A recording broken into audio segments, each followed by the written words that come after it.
دا د نوخار ضلع کابل سیند په غاړه نوشهره کلا او هغې سره تړلې هغه کلیوالي سیمې دي چې اوس هم په سیلابي اوبو کې ډوبې دي او اوسیدونکي وایي نشي کولی چې خپل کورونو ته واپس لاړ شي. علمګیر خان هم د سیلاب وروسته خپل کور ته راغلی او د کور لوښي او د ضرورت سامانونه واپس کور ته کوزوي. علمګیر خان وایي کال وړاندې یې د 2 کمرو کور په 15 لکه روپۍ جوړ کړی و، خو د سیلاب له وجې یې بنیادونه ښکته تللي، دیوالونه یې مات دي او د کور دننه سامان یې په مکمله توګه تباه شوی. دی وایي د کرایې وس نه لري او د مجبورۍ نه په دغه وران کور کې ژوند کوي. کمرې خو پرېږده خو بس داسې دي چې بالکل لکه نه پکې اوسېدی شو نه پکې کېناستي شو. موږ به صرف دا کوسه چې موږ د برنډه کې د خپل بال بچ ګزاره کوو، سامان هم ټول دی کې پروت دی او صرف دغه سامان هم چې کوم دننه کمرو کې نه مو دننه کړی دی چې زه که الله خدای دې نه کړي که په هغې څه مسله مو شوه نو زه سامان دی.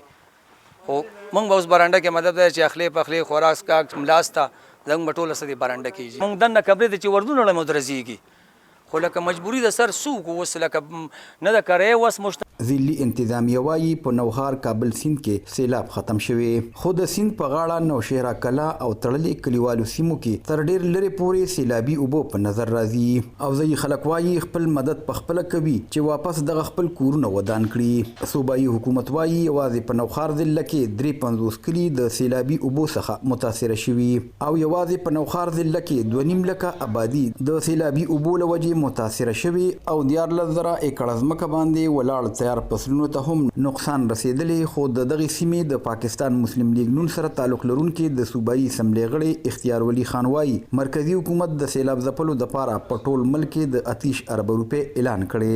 دوی وایي ځپلې شوي خلکو ته به د کورونو تاوان ورکولی شي.